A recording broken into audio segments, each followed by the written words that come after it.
Right, good morning everyone, and welcome to today's live lesson.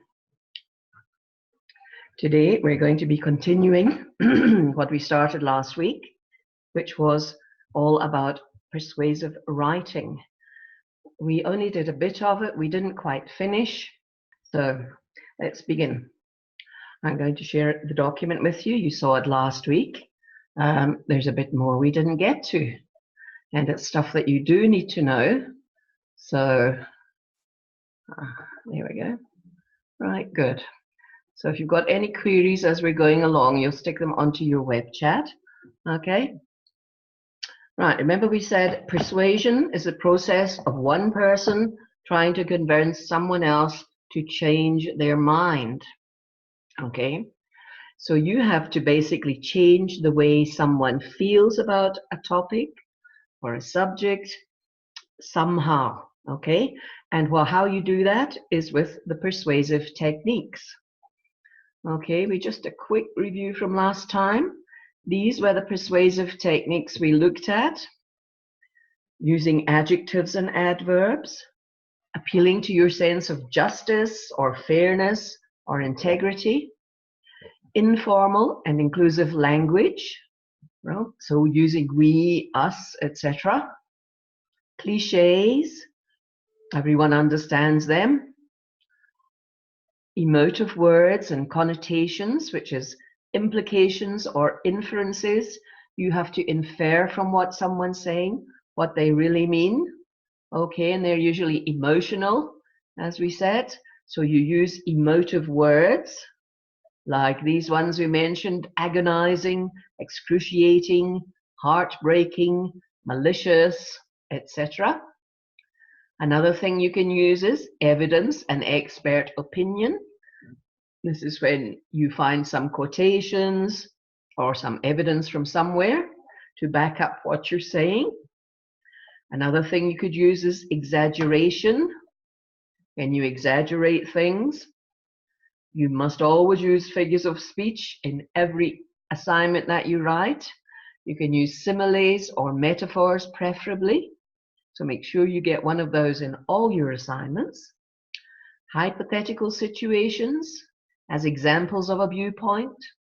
What if, suppose that. We're talking about something that would or might happen. Okay, so it's hypothetical, it's not real. What would happen if the moon struck the earth? That sort of thing. Another thing we use is repetition, because sometimes you can brainwash people a little bit with your repetition, right? Rhetorical questions. A rhetorical question doesn't need an answer, okay? The answer is obvious, and it makes the reader jump to the conclusion that you want them to. Okay, you're trying to guide this reader of your article onto the same way of thinking as you do. Remember, we got to tone, the tone of your writing. Is it going to be enthusiastic? Is it about global warming? What's it about? Is it passionate, emotional? Are you a true believer? Is it going to be humorous? Is your tone of your writing humorous with a few jokes, good humor in there? Are you going to look very knowledgeable and very ultra smart because you can quote facts and figures? Hopefully it's going to be logical.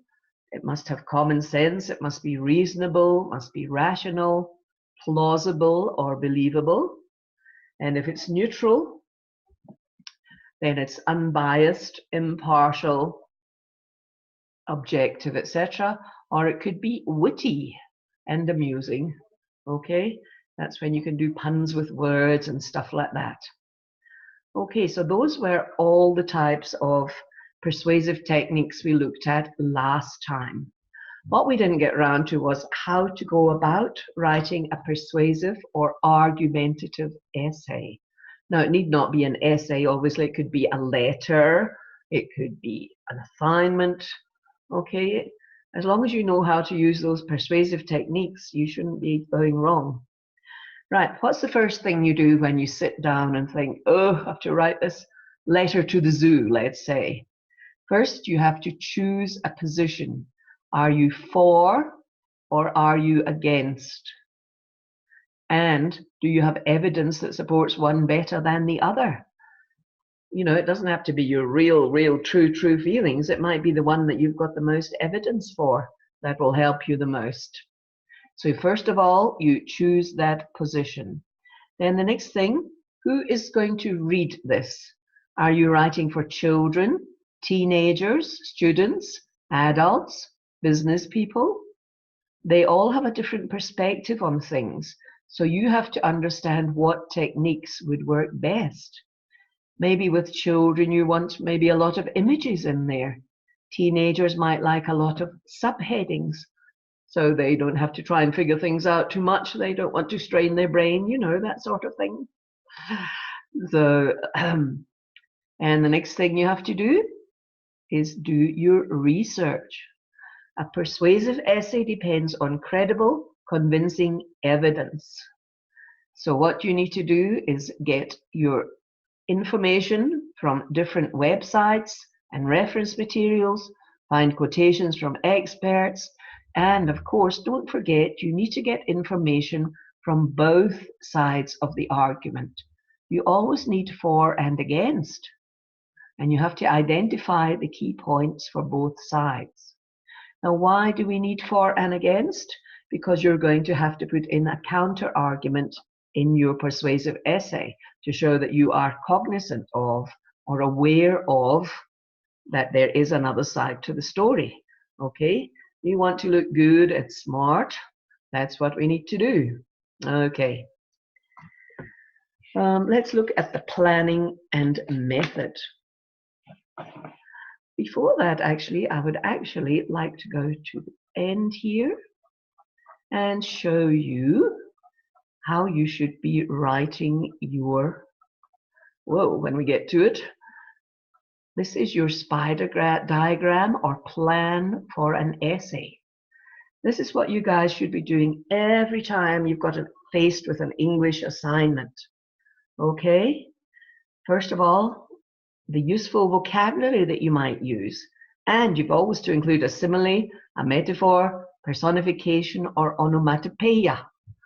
So you can start thinking of those once you think of the vocabulary that you can maybe use.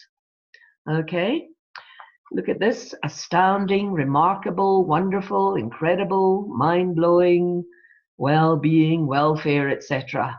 Extinct, destroyed, vanished, research, investigation, examination, artificial, contrived, false, pretentious, all those kind of words.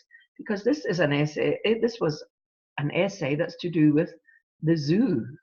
I think you all had to write an essay, being not an essay, to write a letter, which was even worse because people didn't know how to write a letter, and it was going to be about zoos. So sorry, this, you can't really see the whole page, unfortunately. Let's look at the things you would do in your plan. This is what your plan must look like, okay? In the middle of your spider diagram, we're going to talk about zoos. So are you going to be pro-zoo or anti-zoo? So in the introduction to your essay, you're going to make that very clear. Otherwise, people won't know what you're talking about. What's the main argument you're going to have? Is it good for animals and good for the planet?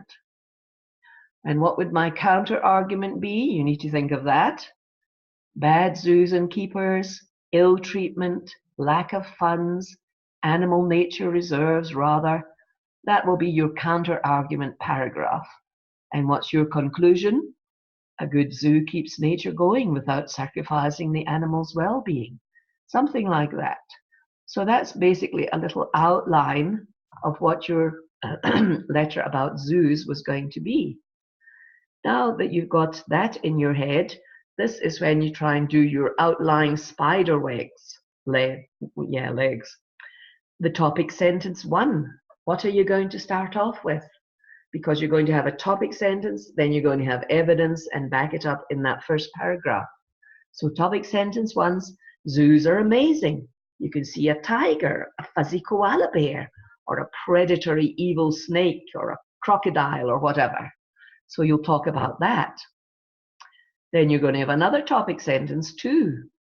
Zoos are places for everyone to relax and bask in the beauty of Mother Nature's wonders. And you'll back all that up with evidence.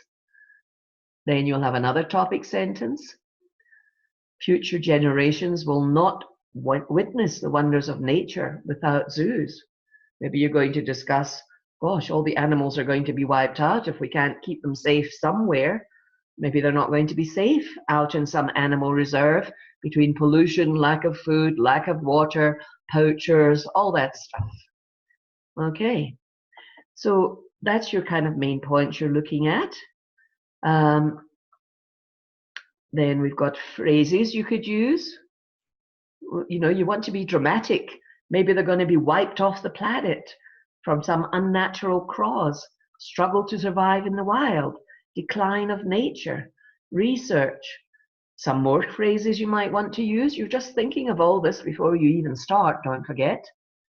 Entertainment, interactive with some of the animals in a zoo, perfect expedition venue for families that have no chance of going out to any nature reserves, safe enclosures, animals perhaps given things to keep them busy. Okay, what about some statistics and facts? Put them in another box. What's the extinction crisis at the moment? 21% of mammals, 30% of amphibians, 37% of freshwater fish are being wiped out every year. Okay, so you do that as well. Facts and opinions. Also things that you might need to look up on your research. Animals killed off from, as we said, pollution, poaching, hostile environments, and generally man destroying the habitat of animals. Okay, I believe they're supposedly clearing the Amazon forest yet again, because the new prime minister in that country says that's fine, people need work, etc. So let's not worry about anything else. So he's a bit short-sighted there. Right, and then on the bottom you've got some other notes and words that you're sticking in, just in case you can use them. Contrasting, if you're going to contrast, this is going to be for your counter-argument. However, whilst, but, yet, alternatively, instead, because you need to learn to get those connectors, conjunctions, etc. at the front or in the middle of your sentences, wherever they go, to make your writing flow more smoothly. If you're adding points, use words like also, as well as, furthermore, besides, similarly. Maybe between paragraphs to try and make sure your paragraphs link together. In order to do something, in that case, moreover, not only X, Y, Z, but also. So these are connectors you can use for between the paragraphs. And of course, you need your signposting words, so you know which is your first argument, your next argument, and so on. The signposting words, first and foremost, firstly, secondly, after that, finally, then, next, now, soon, since, previously, etc. You can read all that for yourselves. Now, this is the kind of thing you should have for your plan for an essay. And once you've got things like this together, you know exactly what to do in each essay or assignment that you're going to come up against. Some of these ones you don't need to change. If it's going to be an argumentative essay, if it's another type of essay, perhaps a description, maybe you would need a box about location and descriptions of location. You might need a box for the characters, how to describe the characters, what's their personality like. So it all depends on the type of essay, but we're looking at the persuasive or argumentative essay. So hopefully that's what your spider diagram or plan is going to look like. Because then you just need to pick out words with your ideas, because you've already thought of all those things. Then it's a matter of putting them together properly. Remember, using your sentences, different varied lengths of sentences, short sentences, compound sentences, complex sentences. So I hope that's not a shock to people's system that their plan should be so quite thorough, I think. But if you do it thoroughly, then the writing part becomes the easy part. Okay? Right, if you're structuring an effective argument, you've got the 4 P's that you learned about in your book: the promise, the picture, the proof, and the push. Okay? You are kind of really in the promise, you're telling the reader what he'll gain. Okay? And you're going to use a bit of descriptive language there. The picture of what you're arguing about, also again, descriptive language, and ask the reader to imagine himself enjoying the good points of what you're arguing for. Proof, again, that's your evidence is proof. Facts, statistics, research, testimonials. And then the final push, a final guarantee that the reader will benefit from whatever you've been arguing about. Okay, so that's the 4 P's, just to remind you. Also, when the writer's writing an argumentative essay, you must be careful about the structure and length of your sentences. You can use imperative sentences to command or guide the reader on what to think. Okay, you're trying to guide them into thinking your way, so you'll use a short, you should really use this new product we've got for washing. Okay, so you're kind of ordering to do it. We've discussed rhetorical questions to make the reader think he's involved. And we use declarative sentences, they're called, which is really the facts, opinions, and information. You've got the exclamatory sentences, which is with an exclamation mark, and that's where you make short, sharp points.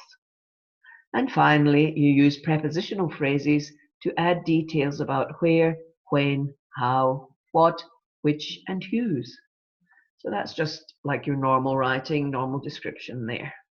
Okay, so that's quite a lot of stuff to think about between a huge plan, your 4 P's, this kind of rhetorical sentence structure and lengths. But those are persuasive argumentative techniques. Okay, let's see if we have any more over here. Oh yes, there are a few more. Your signposting, your rule of 3, when you give evidence, try to give 3 examples. So you can do 1 example per paragraph, because you're going to do an introduction, a main topic sentence, another main topic sentence paragraph, a third, 1, 2, 3, fourth paragraph, that's your counter argument, and finally your conclusion. So you need that. We've mentioned emotive language previously, because you're appealing to that reader's feelings. And remember the 6 steps to the argument or persuasion. Introduction, begin with a statement in which you make your point of view clear. Okay? Zoos are a great place, kind of story. Then you advance your argument, where you support that argument. Then you develop a bit further, more support, another topic sentence, more evidence, your counter argument, write a paragraph. Then you dismiss the counter argument. You argue against that. Okay, and you say why it is really bad. And then finally you've got your conclusion, summarizing your points and reinforcing your view to the reader, hopefully by which time you have persuaded him around to your way of thinking. Let's just go back. We've got an example here. It's not a zoo. The planning and method of your essay. Introduction. You need to get the reader's attention, and perhaps you could use some sort of hook, some sort of short exclamatory sentence. Look at this one. Driving while talking on your cell phone is the same as drunk driving. Is that true? Well, you've said it now, so now you've got to back up your points. And then you write an overview of the argument or big picture. Drivers using cell phones are the leading cause of road accidents nowadays. And then end the paragraph, the introduction, by stating your opinion. I believe that if drivers were prohibited from using cell phones, accidents would be significantly reduced and lives would be saved. Because that's the whole point of this argument about driving using a cell phone. So that would be your introduction. You've said it's just the same as drunk driving. You've got to prove it now. Now, just as a reminder, we put here the body paragraphs must have a topic sentence, supporting sentence, and a concluding sentence, okay? We also said paragraphs should include P, the point you're making, the topic sentence. E, the evidence. Back it up with support, with an example, quote, stats, or a paraphrase from somewhere else. E is the explanation, explains your point in more detail, how and why your evidence supports the point. And L, try to link your last little sentence to your main point in that paragraph. So remember, paragraphs, bananas. Paragraphs should include peel. Right, let's look at paragraph 1 while we're still talking about cell phones. Right. In bold is the topic sentence. Cell phone use while driving has become a leading cause of vehicle crashes. This is due to drivers being unable to multitask because they are distracted. Distractions decrease the driver's attention and slow down reaction times. For example, drivers tend to have slow reactions to changing traffic lights, or they don't even notice them changing because they're too busy looking at their phone. Not only do distractions cause erratic driving, for example, straddling lanes when you're driving up the white line instead of being in your own lane, or drifting from lane 1 through to lane 3, but the drivers themselves have a slow brake reaction time. They can't slam on their brakes if somebody runs in front of them. They're much slower because they're looking at their phones. Reports have shown that 11% of drivers between the ages of 18 to 21 were distracted at the time of a fatal crash. That means somebody has died, whether it's the driver themselves or other people he's killed in the process. We don't know. It looks like drivers are willing to risk their personal safety as well as the safety of others because they can't put down their cell phones. And I'm sure that's known as addiction. Okay, so that would be a paragraph discussing cell phones being a leading cause of vehicle crashes. Okay, there's the kind of things, he's on his phone, she's looking in the mirror, etc. Anything but watching the road is not good. Right, look at the next paragraph. We're going to have another topic sentence and we're going to back that up. Texting is an even bigger killer than talking on a cell phone. So that's even worse. Texting while driving has now replaced drinking and driving as the leading cause of death among teenage drivers. According to a survey conducted by Pretoria University, 49% of adult drivers admitted they text while driving. That's it. In that same survey, more than 90% of drivers knew texting was dangerous, but they didn't care. They didn't really care if they killed themselves or some other innocent person who's not texting. Drivers are 4 times more likely to get in an accident while talking on their cell phone and 23 times more likely to crash if they're texting. So when you're talking, it's 4, when you're texting, it's 23. That's very, very risky, isn't it? In addition, this shows the driver's risk increases with more distractions, thereby risking the lives of innocent pedestrians or other drivers. Right? And now someone's just told us that they have seen this on YouTube, people driving, it's a real life, and they've crashed because they're texting. See, people just can rush out, especially in the dark. They might rush out to cross the road because they can't see how fast a car is coming. And if that driver is on the cell phone, wham, bam, and off he goes. He's a goner. If you get hit by a car at that speed, whoa, you're not going to survive. Right. Now we've got to write the counter argument or opposing view paragraph. Okay. So, although there are serious negative impacts to using cell phones while driving, there may be a few benefits. The most important benefit of cell phones would be security. During emergency situations, a driver could make emergency calls for an ambulance or to the police. Further, he could report any dangerous scenario, such as roadside accidents, to the authorities. Finally, if he lost his way, a driver could locate his desired route on his cell phone, although that would also be highly distractive. Using a GPS, in other words, it's a distraction. However, do these so-called benefits of using a phone outweigh the possibility of serious injury or death to the driver or others by using it for an emergency? You see, there's a rhetorical question.